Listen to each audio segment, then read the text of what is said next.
वो कौन सा वाक़या था जो रसूल अकरम सल्लल्लाहु अलैहि वसल्लम की पैदाइश से सिर्फ चंद साल पहले अरब की ज़मीन पर रूनमा हुआ?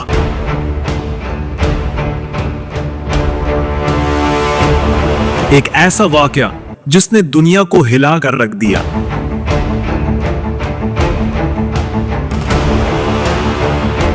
वो वाक़या जिसे कुरान ने अपने अल्फाज में हमेशा के लिए जिंदा कर दिया।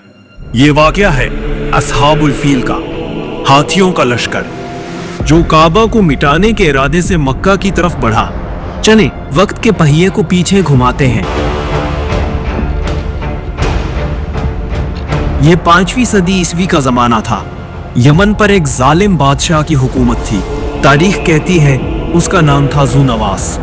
वो मजहब के नाम पर खून बहाने वाला शख्स था। नजरान के शहर में उसने एक खंदक खदवाई, उसे आग से भरा और फिर हजारों मासूम मसीहियों को जिंदा जला दिया। ये जुल्म ऐसा था कि हबशा की ईसाई सल्तनत खामोश न रह सकी। हबशा के बादशाह ने रूम की मदद से एक लश्कर यमन भेजा। 70,000 का लश्कर, ताकतवर बहरी बेड़ा, और कमांडर था अब्रहा।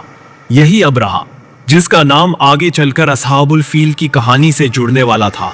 अब्रहा ने यमन पर कब्जा किया।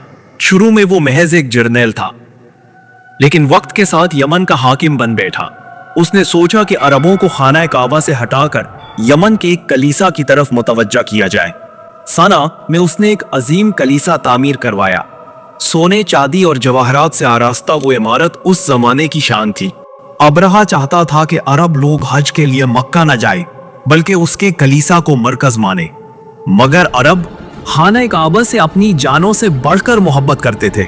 जब यह खबर फैली कि अब्रहा काबा की तौहीन चाहता है, तो बनु किनाना के एक शख्स ने कलीसा को नापाक कर दिया। यह खबर अब्रहा के गुरूर को आग लगा गई। उसने ऐलान किया, मैं खाना काबा को मिटा डालूंगा। 60,000 का लश्कर तैयार हुआ। 12 अजीम हाथी साथ लाए गए, और सबसे बड़ा हाथी महमूद, जिस पर खुद अब्रहा सवार होता।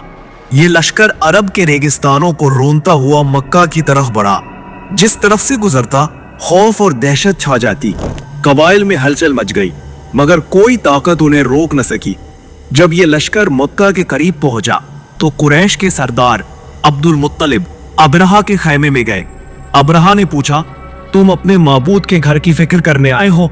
अब्दुल मुत्तलिब ने जवाब दिया, नहीं, मैं अपने ऊँटों के लिए आया हूँ। वो मेरे हैं, इसलिए उनकी फिक्र है, और खाना काबा उसका एक रब है। वो खुद अपने घर की हिफाजत करेगा।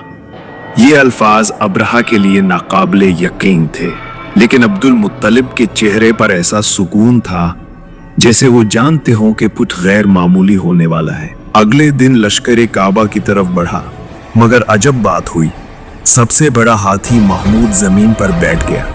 उसे आगे बढ़ाने की हर कोशिश नाकाम हो गई। कोड़े मारे गए, लोहे के कांटे डाले गए, लेकिन वो जरा ना हिला। फिर क्या हुआ? कुरान हमें बताता है, अचानक आसमान पर काले बादलों की तरह परिंदों के झुंड नमूदार हुए। ये थे अबाबील, छोटे छोटे परिंदे, मगर उनकी चोंचों और पंजों में पत्थर थे। ऐसे पत्थर जो मामूली ना थे, बल्कि आग बरसाने वाले महलक हथियार। वो परिंदे लश्कर पर टूट पड़े। जिस सिपाही पर भी पत्थर गिरता, उसका जिस्म चीर डालता। फौज भागने लगी, लेकिन हर तरफ मौत ही मौत थी। 60,000 का लश्कर लम्हों में खाए हुए भूसे की तरह बिखर गया। अब्रहा भी शदीद जख्मी हुआ और जिल्लत के साथ यमन वापस लौटा।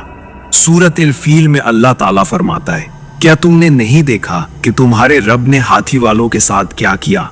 उसने उनकी चाल को बर्बाद कर दिया और उन पर परिंदों के झुंड भेजे जो उन्हें कंकरियां मारते थे, और उन्हें खाए हुए भूसे की तरह कर दिया। सदियों तक ये सवाल उठता रहा, आखिर ये परिंदे कौन थे? क्या वो आम परिंदे थे या कोई खुदाई लश्कर? आज के दौर में साइंसदान कहते हैं, हो सकता है वो पत्थर महलक वायरस या कीमियाई जहरीले जर्रात थे।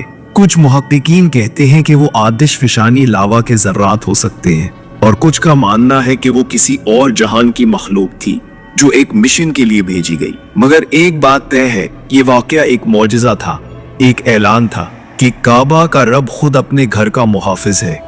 ये वाकया हुजूर अकरम सल्लल्लाहु अलैहि वसल्लम की विलादत से चंद साल पहले का है। जैसे रब ने अपने घर को बचाया, वैसे ही आने वाले वक्त में भी वो अपने दीन को बचाएगा। जब फितने बढ़ेंगे, जब दज्जाल का ज़हूर होगा, जब आखिरी जंगें होंगी तो अल्लाह अपने वादे को पूरा करेगा।